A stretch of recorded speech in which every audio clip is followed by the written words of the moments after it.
Hello everyone. Hi Jaydeep, nice to see you. Just give me a minute. Richa, nice to see you too.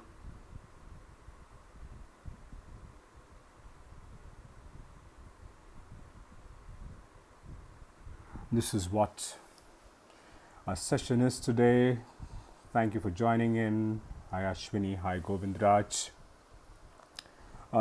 If somebody can just give me a thumbs up if they can hear me clearly.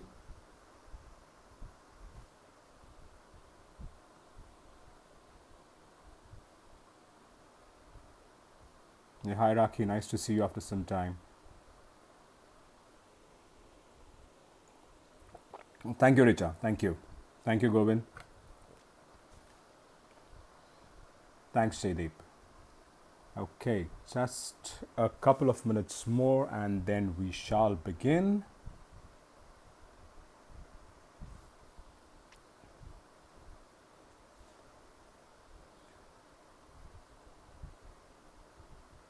We have a very interesting session lined up. So just a few. Hi Apurva. Hi Kiran.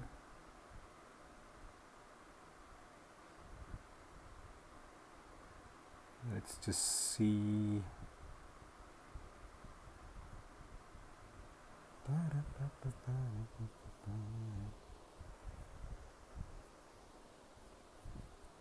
Just give us a minute. Okay, these are 2 minutes. All good, Govind.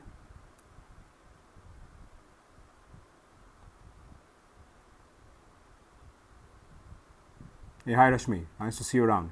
Okay, I think that should be it. Does it look a bit dark? No, this is fine. Thank you. Hi Malvika. Nice to see you guys. Okay, so let's start. My name is Amit Sangekar. माझं नाव आहे अमित सांगेकर. मेरा नाम है Amit सांगेकर. Welcome to Beyond Reading with You, Season 3, Session 9. We have a very interesting topic lined up, as I said. I hope it kind of resonates with people who are listening today. Before we start off, I'm going to read out a small poem. This poem was shared by Preeti from Australia. It's not her poem. This is a poem which was written by some of the children, some collection of poems which was written by children whom she was working with as a part of a project called as Cineverse Project. This particular poem is by Tiange Ganesh, and the title of the poem is What is Beauty? What is beauty? Is it a spell to make us feel good about who we are? Is it skin deep or is it plastic? Beauty is none of them. Beauty is not who you are or who you look at in the reflection of a mirror. Beauty is not a trend. Beauty is not black or white. Beauty is a person who stands straight, who wears a big, bold smile. Beauty is more than art. Beauty is who I am, a headstrong, independent, phenomenal woman. Behold beauty. What lovely lines, and these two coming from children expressing what they feel about body shaming, about stereotyping, and such other words associated with this highly sensitive topic. I'm extremely fortunate that somebody has agreed to speak about it. So I'm going to first request her to join, and then we'll carry on with the discussion.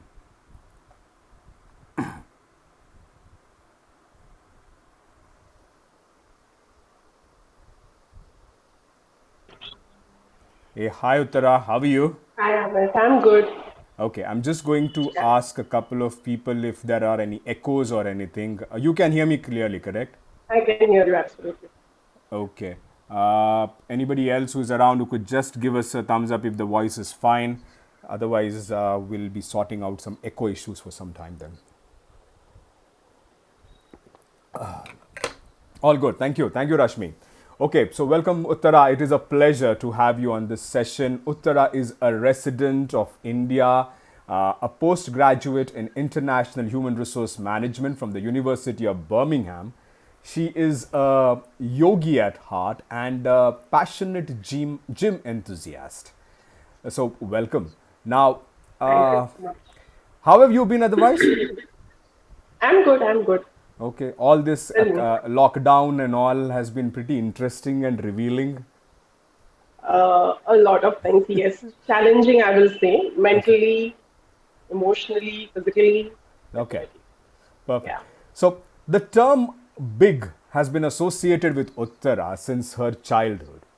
Today, she is going to share some of her experiences of body shaming from her childhood to adulthood and will tell us what it means to be comfortable in your own skin. Okay. Uh, with her kind permission, she has also shared some photographs, and I'm going to share them on screen. Uttara, before we start, I'm going to give a very quick disclaimer. If at any point in the discussion you feel you do not want to go ahead, please tell me. Yeah, and Absolutely. Yeah. and we will respect your decision to do that. So first of all, Definitely. thanks once again. And so tell me about the childhood, school, and growing up as a kid. When was it that you really started realizing that you are being treated differently? Okay. Where to start from? So, I'm sure you will display the pictures. So, if you see my seniors, when I was in senior standard itself, you could easily pinpoint, like, even if you have not met me, I'm sure you will be able to recognize where am I, sitting right beside the teacher. So, this was like what? I was 4 year old or something. Okay, So, yes, as I started growing up, I think the teachers themselves started making use of me when I was in school because I was the tallest one among them. So, standing the last in the line or helping them clean the blackboard or writing daily proverbs because I was the only one who could not use the chair to stand up on the board, to stand up on the chair and clean the board, but right, I could just write it without climbing on the stool.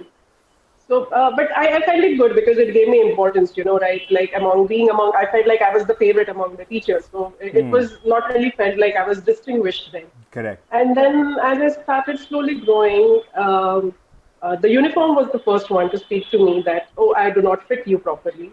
Because, say, if I am in standard first or second, I would have to go for a higher standard uniform of a girl. So if I'm in third standard, I would have to go for a fourth or fifth standard uniform because that was not the ideal shape a girl is supposed to be when you are in first or second standard. Okay, And I think by the time I reached seventh or eighth standard, the shopkeepers were like, "We don't have your size." okay. So I had Uttara, to I'm going to go. ask you to wait for a minute. Sure. Somebody says my video is frozen, so I'll just check if my Okay. video Okay. is frozen. You are able to see me properly? I am able to see you properly. Yeah. Okay. Anybody else sees? Thanks, Jaideep, for pointing that out. I'll just check if anybody else thinks my video is frozen at the moment. Uh, Hira, Apurva, if you could just tell us.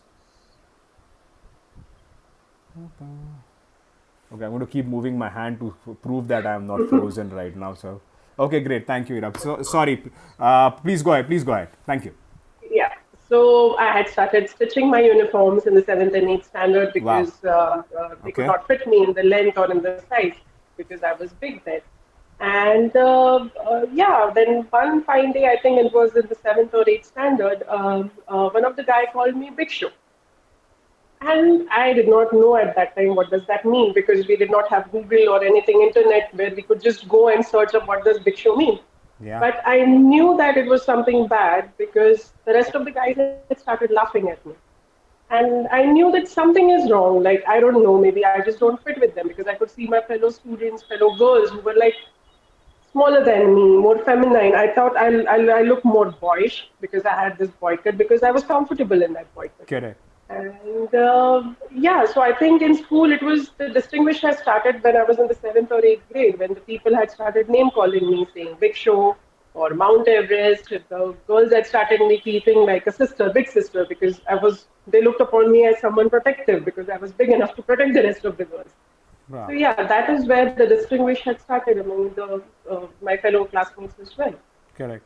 You have Yeah. mentioned one particular incident that really shook you up in Yeah. terms of making you realize that, oh boy, this is something much more serious than what I have been seeing till now.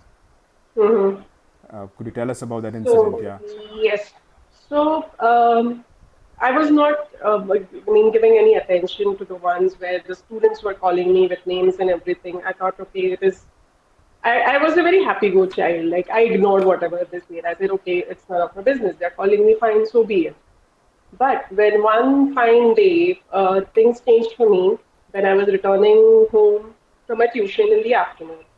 So we used to live in a building where we don't have watchmen or anything or a security of any sort of. Okay. And so I was just entering my building. I was climbing the stairs, and there was this guy. I don't know from where did he come from. He just came from behind and squeezed me in the front, and he just ran away. And I did not know what happened. Like I was still, as a reflex, I did shout. I yelled at him, and he ran away. But I was frozen there. Like I did not know what to do. So I just rushed home, closed the door, called my mom because my mom was working then. My sister was too young to even share something like that with her. And I myself did not know what had happened What to had me. happened? Right. Exactly. So I just called my mom. I could not explain to her what had happened. Like I was just sobbing and I just told that, okay, something is wrong. You're like, you just come home. And I still remember the kurta I had worn that day. Like it was a blue color kurta with white flowers on it. And I hated that kurta. I just took it and I just threw it in the dustbin. So it was like I knew something had gone wrong with me and I did not know what exactly it is because right now there is a lot of awareness about it, but back then we did not have this kind of an awareness. Absolutely. So the night went in sobbing like throughout the night with my mom, just trying to. She was trying to calm me down. Okay, not being sorry for me, but just giving me the strength, saying that it's okay. Just try to stay strong. Correct. So that was it, and then I knew something is wrong with me. That something is not normal about me because I had started feeling disgusting about myself back then. So. Because the Um, concept of normal at that time is Obviously. what everybody tells you is normal rather than Absolutely. telling you that, there are so many people who keep saying everybody is unique, everybody is different, but when it comes to the acceptance of that fact by themselves, then everybody is a hypocrite. Everybody Absolutely. tries to say, oh, no, no, no, this is what the society confirms to, this is what it should be like. So I can understand as a kid when we even did not understand all these principles. Uh, who stood up as your biggest support in those kind of times? So it was definitely my mother because she saw me going into that shell from a happy-going kid. I was being a very quiet, silent, a very shy kid. Like even if I'm going out, walking on the road, I felt that am I dressed properly? Am my skin visible anywhere? Because I felt that okay, people are just watching me and just judging me then. Correct. And my mom saw it. Like she saw me, the girl I was becoming, and she was the strongest pillar there. And she knew that whatever dark energy that I'm building up, I have to channelize it somewhere. And Correct. that's when she put me into sports. And she told me, whatever anger you have in you, just remove it there. Like whatever is there inside, this is the platform that you have, and just be free for yourself. True. But yes, as a kid, I tried. I went on the thing, badminton and everything, but it was difficult. I started wearing guys' t-shirts and track pants because they were loose enough so that it covered my body very well. Yeah. I was wearing sports bras not for playing, but to look smaller then, so that Understood. I'm not looking bigger and people are not judging me when I'm running on the court or anything. So yeah, but the game definitely changed my life, and my mother was the one who introduced me to it. Yeah. So definitely my mother. Yeah. Did you ever feel like people, even at the court or even at playing, if there were snide remarks made at you, Oh my what God, was what so was your many. way of getting back to them? Okay, I'm trying to imagine a scenario here. Yeah. So imagine a big girl wearing guys' t-shirts and guys' track pants and running around. So yes, there were plenty of comments then, and as it is, I was the shy myself, trying to hide. But I happened to be good at the game, and my coach came up and is like, "You have good strength, you have good height, make use of it. What are you doing?" That was the first time someone complimented me for a good strength and a good height. And I thought, okay, let's just use this. And I started winning some games, I started winning some matches. The boys were like, "Oh, you're just making use of your height. It's not the game that you have good, it's your height. You are using your height to play the game good." Yeah, yeah. I said, "So be it. So please come on the court. Then we'll see who's winning it." So yes, the attitude was started building up. My track pants were given away to shorts then, and I was started wearing sports bras because I wanted to play, not to look Correct. smaller or anything now. But yes, there were people who used to say, "Oh, you have thunder thighs," because my thighs were big. I said, "Yes, please come on the court. Let's see who's got what," because I know that I can trash you like anything. So the game really gave me confidence then. That was something, it was like a power for me. Like just holding the racket itself was giving me immense independence and freedom and power, saying, yes, I can do something good. I'm using my strength and my height or whatever being called big aside, and being good at the game is one thing. So Correct. I think the game completely changed me. True. Yeah, yeah, But absolutely. again, I mean, and I'm going to go into your college life now. The reason I wanted to pause here is still the acceptance of you being big was not completely there, because as you transitioned yourself to college life, you indulged into something very drastic, and this comes Oh, from acceptance among peers, which is something which everybody is trying to fight of, especially at that age. Take us through that period. so, entering college, yes, I had those boycott and everything because that was easier then. I did not have to wash my hair or tie my head for playing. Yeah. And I believe that, oh, college life will be smooth because, sportsmen are worshipped in college. That's Yeah. what they are looked upon. That is what they showed in the movies back then. Correct. So I was really happy in entering college, but I did not know back then that with college also came dating, talking a lot about guys and the glamorous girls around me. So yes, in spite of being good at the game, it did make me conscious about the way I looked because I dressed up like a guy in the college, which was definitely not looked upon very greatly by the other rest of my peers. And yes, talking about guys, dating and everything. My group had already started dating guys, and here I was playing with guys. So I knew that something had to be changed with me. So and I had started again becoming a little conscious about the way I look because I had a boycott and wearing the clothes of the guys Right. and everything, playing with guys, not dating them because I had this huge guy gang with me, and they used to treat me like their fellow buddy, not as some girl who's playing with them.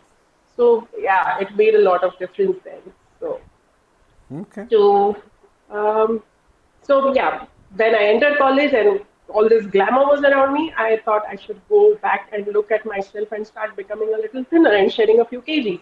Okay. So I started this crash diet, and this crash diet involved having only soups, juices, chas for lunch and dinner, and I continued with my physical activities at the same time, like gym in the morning, going to the college, playing badminton, or I had joined kickboxing then, and doing everything together without a Wow. morsel of food with me. So within 5 months, I managed to drop 20 kgs. So this is But kind of how still, you looked, if I would yes, say. Yeah. exactly. Yeah. So if you see, I had no glow on my face. Like if I see this picture, I can see the thin me, but I cannot see the bright me in it. Like you can see the skin is dull. Correct. I was just a pale kid then, and I still felt I'm fat. Like over there, even in spite of losing 20 kgs, I still felt that I'm big. You were I'm still fat. not, I'm not as looking. we said, you were still No, not comfortable with your no, own exactly. self. Yeah. Yeah, absolutely, absolutely. Like people used to say, "Oh, you've lost so much of weight and everything," but I still felt that, oh, my arms are too big, my arms are too fat. I should not wear sleeveless. That sleeveless top will not look nice on me. Right. So that was always there with me, and my body had to give up then because I was torturing my body like anything with the diet, with the working out. Yeah, that's me. Like if I see these pictures now, I feel like, oh my god, is that really me? No, I think I mean, what I had done all of it is myself. a learning experience. I can imagine. Absolutely. Rather, I'm sorry, I cannot even imagine what would have been going through your mind during that time, especially at that phase where you want to be accepted by everyone. that concept of, again, as I said, when I was speaking to somebody for getting feedback, and a lot of things which came to me is like, oh, how is it bad? How is this bad? How is that bad? I said we will not understand that concept because we have been conditioned to believe that assuming this is not bad, so or this is good. Until that conditioning is addressed, I don't think we'll ever understand what the person who has been attacked with these kind of comments goes through. So that is going to be a huge challenge. God. So True. this phase for you. So did you continue with this for a long time? Um, if it would have been me, I would have continued, but my body had to give me a sign saying, Yeah. please stop it. You are torturing me to the core. So, yeah, so one fine day, I was working out, I had finished my workout, I was heading back home, and I just climbed up the stairs of my gym and I just fainted there. And Wow. I Oh. just missed the stairs, otherwise, it would have been a major accident. I just had a blackout and I just fainted. Okay. And I think that was one of the biggest eye openers for me as it, what am I doing? Like, this is not something that I was looking out for. Yes, I want to lose weight, but not at the cost of my health for sure. Correct. So, yes, I had like stopped the diet. I went back to normal eating. It's not like I was eating the junk food and everything. I was portion controlled eating and everything. But those Correct. 20 kgs which had I had lost, it was a there was a yo-yo effect, and I put on 40 kgs, like the double of it. And then the phase came in again where I started hating myself. I was like, I was this thin, and look at me now. Like, what have I become? Correct. So that it's like a vicious circle, you know, like you It is. just fall into it again and again, and you just have to keep yourself pulling back. And again, I think the major role played over here was my mom, because even when I was dieting, she was like, why are you dieting? You're fine. Correct. Actually, my ma'am, I would like to mention here as well.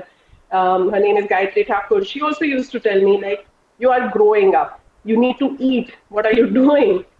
So people used to keep telling me, and my mom was the constant one who used to pull me out from this circle that stop harming yourself. And that is when she introduced me to the Rujata Devakar's book. Actually, we also happened to go to a camp to Rishikesh for a yoga retreat with her. Okay. And I think that absolutely changed my life. Like the way I look at food, the way Correct. I look at fitness, um, bringing in the pranic value in food and respecting food, every morsel that you eat, rather than just going on diet and starving yourself and just torturing your body. Right. And I think that transformation journey has been a really great journey for me, because I started respecting myself the way I look. I said, this is what I am. These are my genes. This is how I'm built up. These are the genes which I've got from my parents, and I have to respect it. I am not going to shrink just because a lady in the lift is telling me, "Oh, I think you should lose some weight because there will be some complications ahead in your future," and so on and so forth. Correct. So I think I had just accepted the fact that I have to live with myself. This is what I am, and I have to go into a fitness journey rather than a losing weight journey, Yep. because losing weight was not giving me anything but kind of a health block where I was fainting, and True. multiple health complications would have happened if I would have not fainted that day for sure.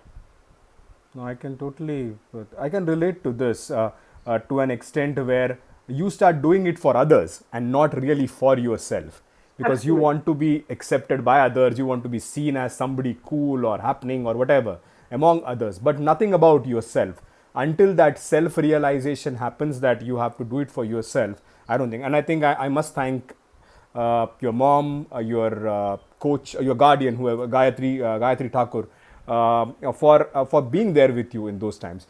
Before we move on to the next step, I want to speak about your mom. Your mom, uh, she was a phenomenal woman. Absolutely. I know how she has fought. But tell me her influence over your entire life till now.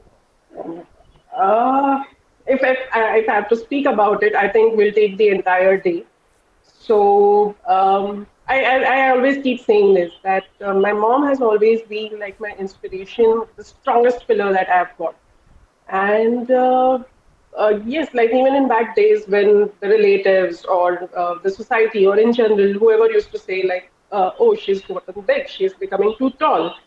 and I think you should. So I don't know how to ride a bicycle till date because the society pushed my mom and dad saying that her height will increase if you teach her how to ride a cycle. And so she never allowed all these influences to affect me in any way because she Awesome. constantly kept saying that you are my small girl. You are just fine the way you are. There is like nothing wrong about you. Right. It's just maybe people are jealous, True. or they because they are not as good as you, as tall as you, and that is how the people react to it.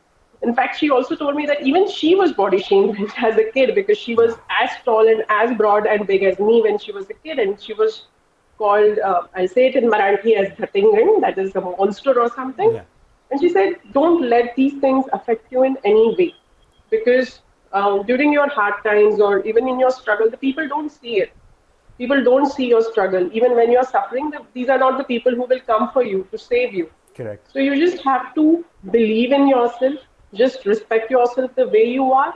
And I think it's her upbringing which has just given that kind of a confidence, like being able to play on the court freely, or just going and talking about it right now, actually, to you about this. Like, I'm sure she would have been really proud of me, like, talking to you about this. She would have never imagined me talking about this. I understand. So yeah, absolutely, absolutely. She was way ahead of her time, I would say. Like she was Purva, not like the Purva other. has said exactly the Oh my same God, word. yeah, She was way yeah, ahead of her time. And absolutely, I know, I absolutely. think you two have a fight always going on. Who was her more Yeah, favorite? yeah, yeah, So, yeah. absolutely. And I'm still her favorite because I'm her biological daughter. So definitely yes.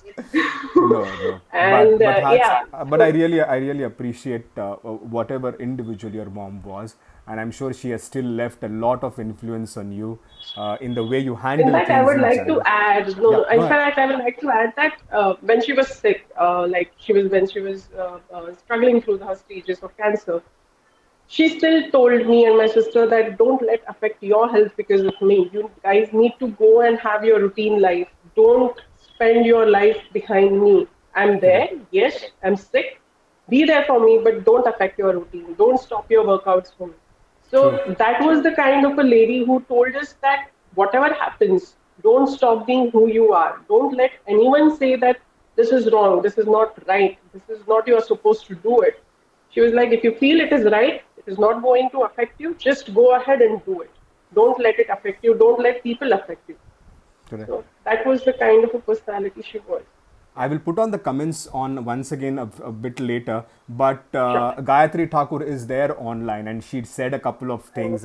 She's always with you and she is very, Definitely, definitely. and Oh, yes, she is. she said something very nice about your mom too. So hats off.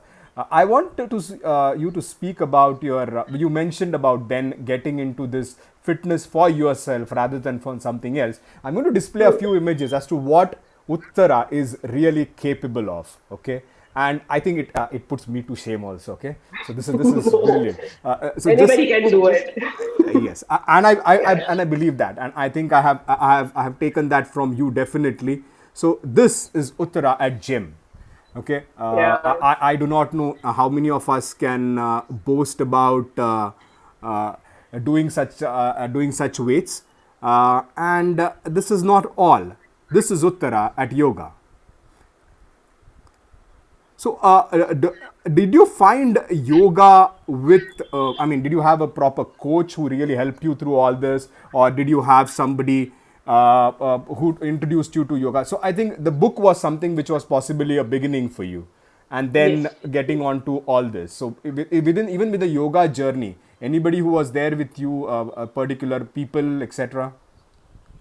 So, for the yoga specific, yes, I think the camp at Rishikesh really helped me to fall in love with yoga. Yeah. Right now, yes, I have my sir, Manish, and my ma'am as well, Okay. who run the Urban Yogis camp, and Okay. I'm part of it.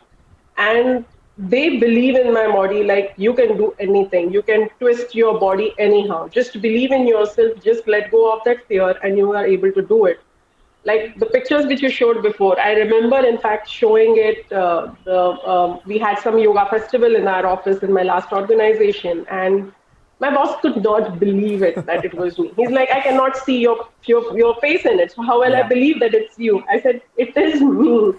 Like he was stunned that it's highly impossible. And it was not just him. Like even the rest of the people whom I met, they're like, how are you doing it? Because that thing could not get synchronized in them because a girl this huge, how is she able to twist her and turn her body this way? understand. Like it is really difficult for them to digest the fact, and it really wonders me like we have created such a notion around it that the big girls or the fat girls or whatever you call it, they can't do anything, which is really wrong. It's just that you have to trust yourself. That is what yoga taught me, that trust and respect your body and the body will give you back. Correct. So the poses whichever I do, I really I myself feel amused that I'm able to do these things because it is I won't say it is easy or it is difficult. It No. is just believing in yourself and just going into the pose there and then. And the feeling you get afterwards, cannot describe it. You have to try it by yourself. No, and it has come over a period of time. It is not that, and to for everybody listening to, I mean, this is not to say that you will be able to do this on day one. This Absolutely. requires a constant practice, constant, as you called in music, as you called riyaz. This is what a yogi's riyaz is. They need to do it regularly. That's when the body starts getting flexible. That's when the body starts responding to what you want. And as Uttara rightly said, you need to feel from within that I want to do this, and that is when all these things start happening. It's not that it's going to be just because you push it, because I presume a lot of people end up pushing themselves and they hurt themselves in those reasons. But rather than saying that I want to be fit and well, that's when the body starts responding accordingly. So this is as Malavika says here, perseverance. True. There are a lot of people who are very. Ashwini says amazing. Sonam is also here. She's also liking it. Nice. So yes. So tell me. See, when I thought about this session, I put out a poll for question answer session, questions for some people, and three or four people came back and shared their experiences. So I'm just going to read a few of them. One of them was saying about, so this was the other end. This person was extremely thin. Some words which were addressed to her were like Hawa Pani by an older joke. She looks like Hawa Pani. And it was a joke by an older cousin. It literally means that she ate only air and drank water. What her biggest concern during those time was, the elders never stopped this kind of behavior. And that is where that conditioning and the value systems comes into place. Unless you are taught before itself that this is wrong, that joke never comes about. Once the jokes start, there is no stopping to it, and you realize that in your office corridor conversations, or you listen to that in your family get-togethers. All these start coming together. Similarly, there was somebody who spoken about the color of her skin. So this is a lady who is dark skinned. She has been literally and used the word N also and addressed by that.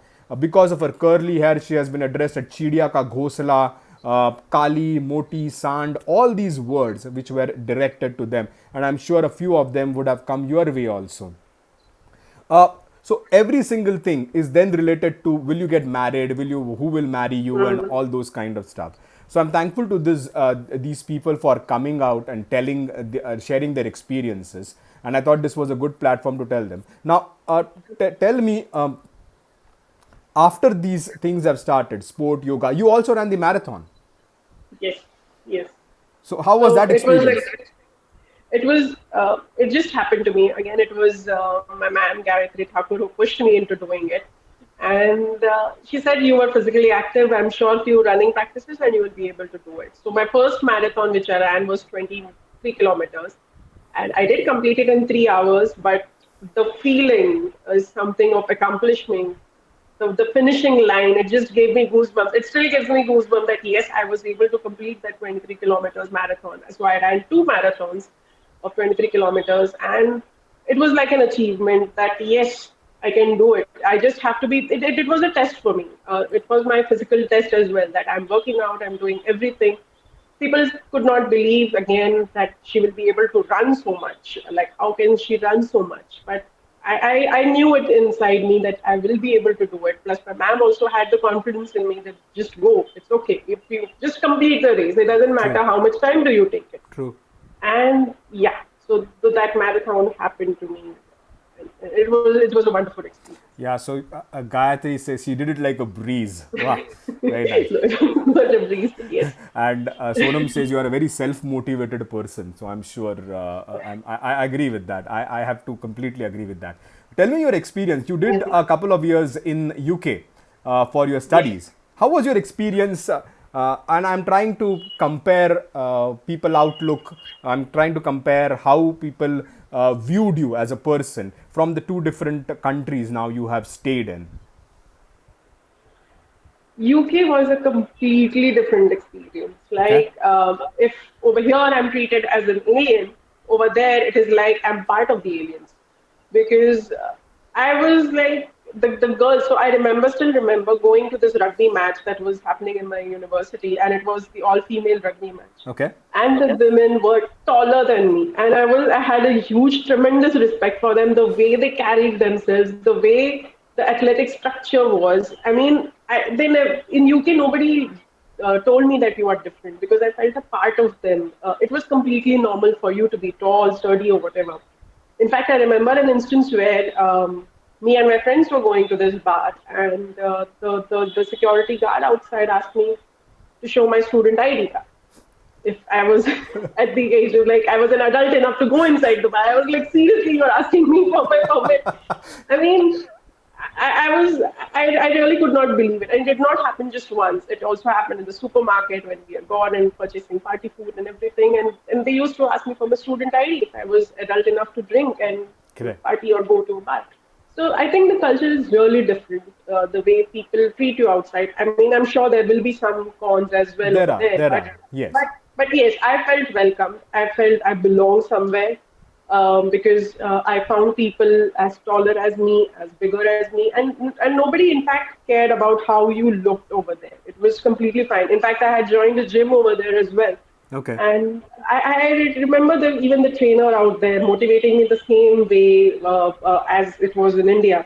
So definitely, UK experience was completely different. The way the guys came up and talked to me, like I remember in India, a guy came to me in the college days and saying, "I could have dated you, but you're too tall." It's like, okay, fine, sorry, my bad, because I'm tall. But UK was completely different. You're No, tall, I think short, all sort of guys. your answer should have been, why do you think I would have dated you? I don't know. So, I mean, Yeah, that's, I'm sure but if yeah, he's if he's watching me, he'll get that answer for sure. yeah, good, good. But Yeah, yeah. yeah, So growing up, I UK was. think you are still fighting that fight of being seen as good by people. And again, conditioning No, refers to. I Go will ahead. not say. I will not say it's a fight now. Yeah, In fact, I feel that people see me and my sister as arrogant now because we answer them back. yeah, So back then, if I was in college, if you would have asked me such questions, I would have ignored you. But correct, now I don't ignore you. I give it to you back because you don't know my struggle. You don't know how what I do in my life. You don't know how much physical activity I do. You don't know my journey at correct. all. Who are you to judge me? So things have changed. It's not a struggle anymore for me. Yeah, The struggle will be to be faced, like to get back into those areas of should I diet, should I lose those extra pounds, true. and then no, I said no. I've gone through it. Let's not go back over there. Absolutely. It's a dead end after all. Yeah. So So for it's ev- not a struggle anymore. So for everyone here, this is Uttara as of now. So uh, I have tremendous respect for the way you have shared things, for the way you have agreed to speak about things.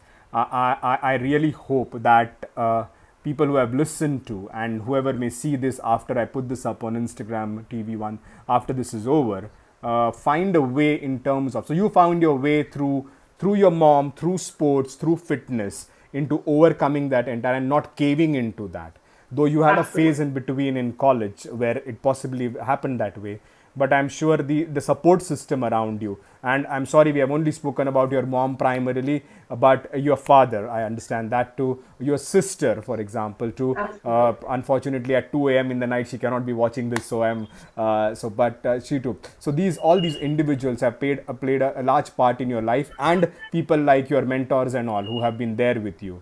So that if that support system exists, I think a lot of us can get through it. Any last messages for anybody who is going through this right now? Or I know it cannot be a gyan which is universal, but anything what you think people should look out for, people should reach out for.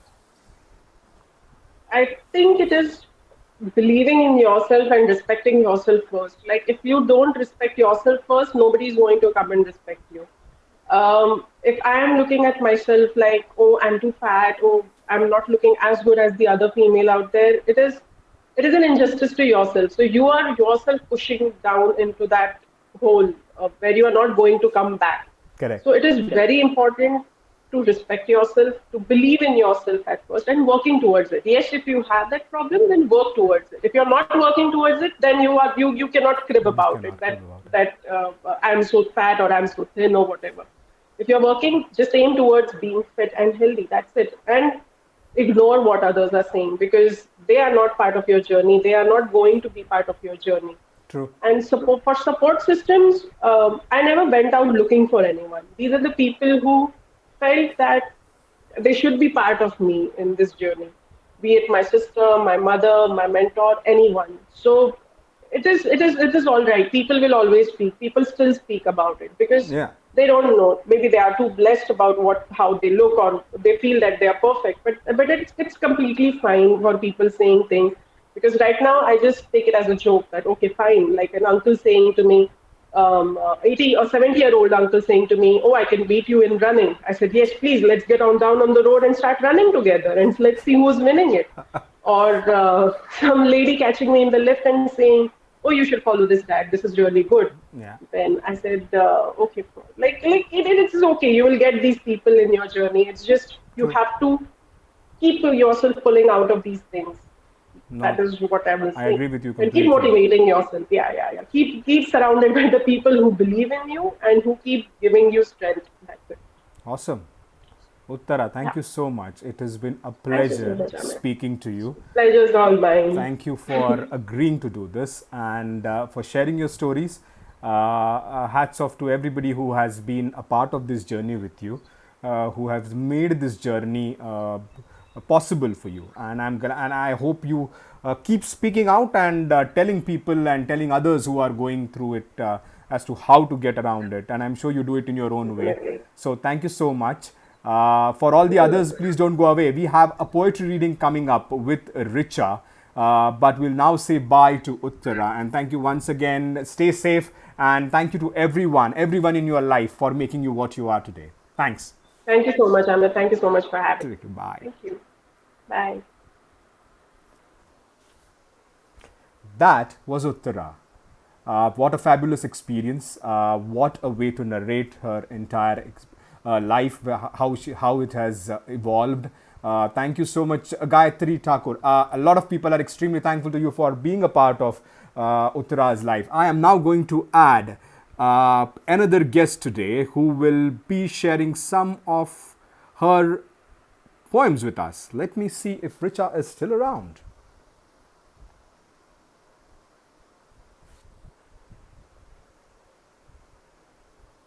Okay, I am waiting. Let's see. It still shows me waiting. Oh, okay, connecting. Hey, hi Richa, can you hear me? Hi Amit, I can hear you. Okay, I'll just check with others if others can hear us properly. Just give me a minute. Okay. How are things with you? All good going on, Okay, great. surviving the lockdown. Oh, yes.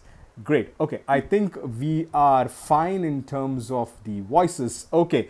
So, friends, please welcome Richa Tilokani. Richa is a Chennai based media and communications professional with over 15 years of work experience. And out of them, a few months, I have had the pleasure of working with her.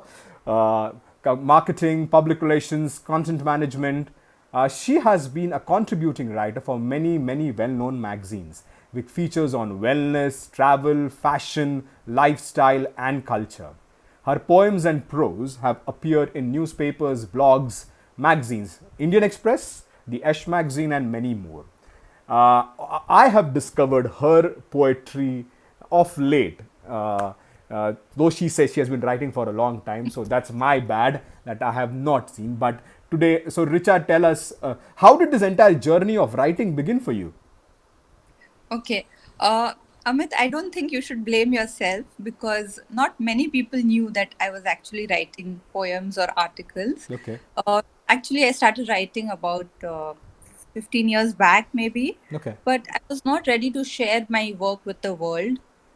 I used to think that it won't be good and people won't like it.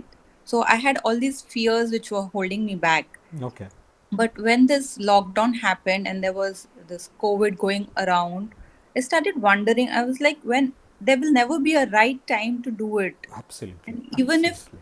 no one wants to read my poems, I still want to share them. Maybe there will be one person who will be interested. Yeah, yeah. So Now the I whole of, just no, almost the whole of India is reading your stuff now.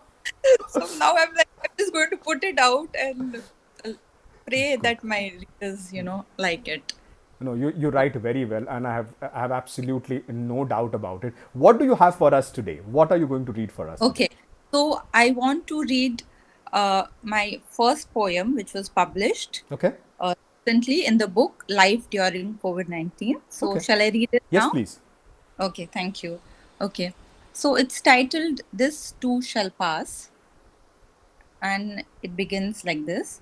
The skies are overcast, the draft cold. The lone boat struggles, lost alone. Every wave is a challenge, every drop a punishment. The rain falls hard, the winds are merciless. When does it all end? The mind asks. When will the night give way? When will the clouds part? And when will the shadows lift? And when will dawn break?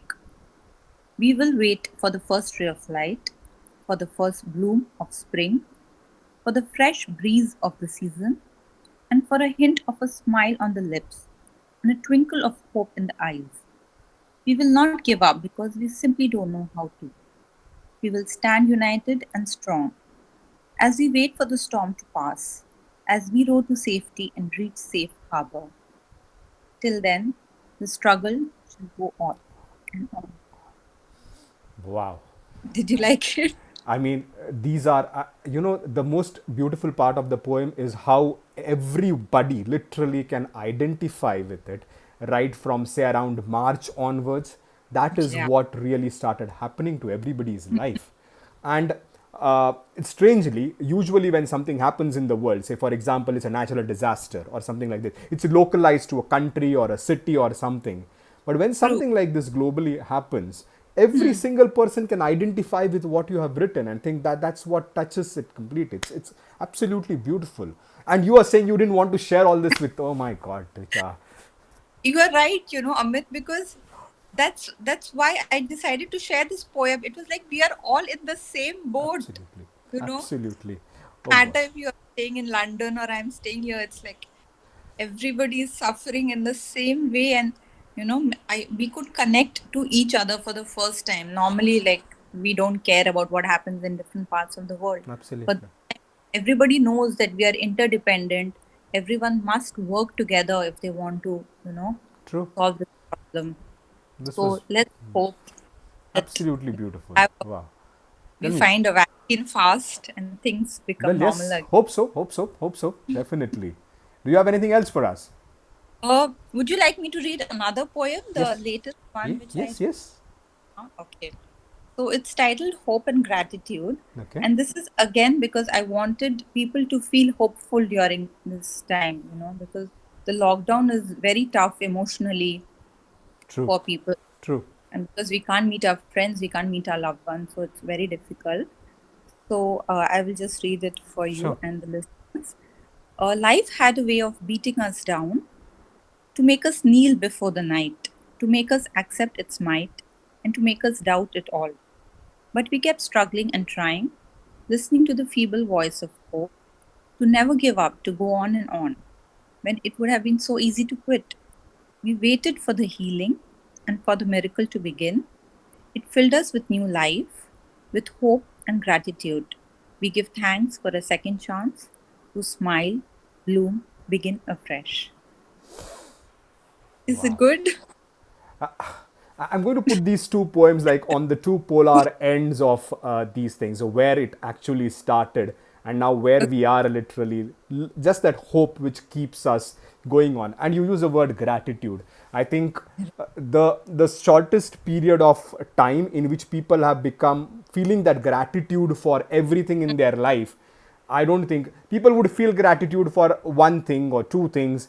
Suddenly, in these 5 months, everybody feels gratitude for absolutely any the smallest of things in their lives, and your lines capture it so nicely. Oh boy, It's it's correct because we had so much and we never valued it. yep, But now just the simple act of stepping out of the house is it's such a true, big decision. true, absolutely. We never even valued that freedom what we had. Boy, the entire thing about so for example, countries where you can have domestic help, a maid was so granted, taken for granted. Okay, now Correct. the absence of a maid becomes a huge issue. Going down for groceries, I mean, you could just order, go anytime, buy anything. And now you need to plan this day, that day I need to get everything all together. Those who Right. have children, yeah, somebody will take care of the tuitions, teach, they will go somewhere, they'll go. Now online classes, everything all together, everything, I mean, everything now has become come back to you to manage everything in a very whatever manner. I don't think there is a perfect way of managing it. Everybody is adapting, but yes, you're so true. I mean, we have to have that gratitude for all that we have today. Hmm. That's true, Amit. And I especially feel bad for the children, because my son is 10 years old and he can't just go down and play.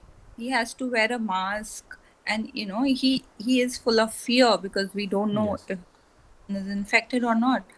true, So it's for children, it is so difficult to process like what is going on. I can't go to my school, I can't meet my friends. correct. Their childhood is getting affected. So I feel really bad for them. And I think at least this, I mean, this is not the right way to compare, but at least we are in a position of privilege, if I should say. I cannot That's even imagine of people who are daily wage earners, who do not have a proper roof over their heads, who have traveled thousands of miles and come to a different place to work. All these migrant stories and all, they're extremely heartbreaking. Hmm. And I think only through positive outlook and helping, looking out for each other, I think we'll manage to get through this. I hope that continues, and I hope you please don't stop writing at all. No, now you won't stop writing because now you have become a celebrity. Okay, now you are writing so.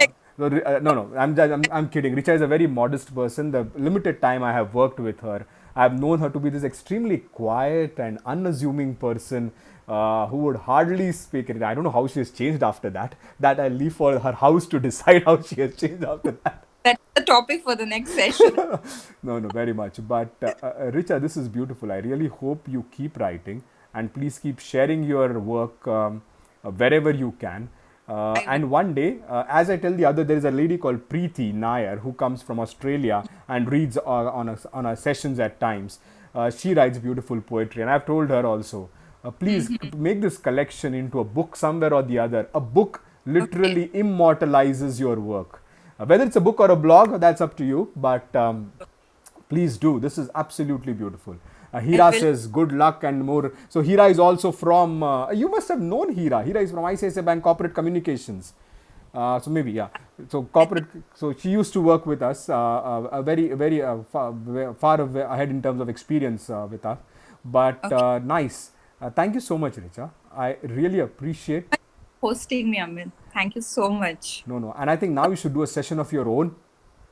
Sorry, You should do a session of your own now sometime.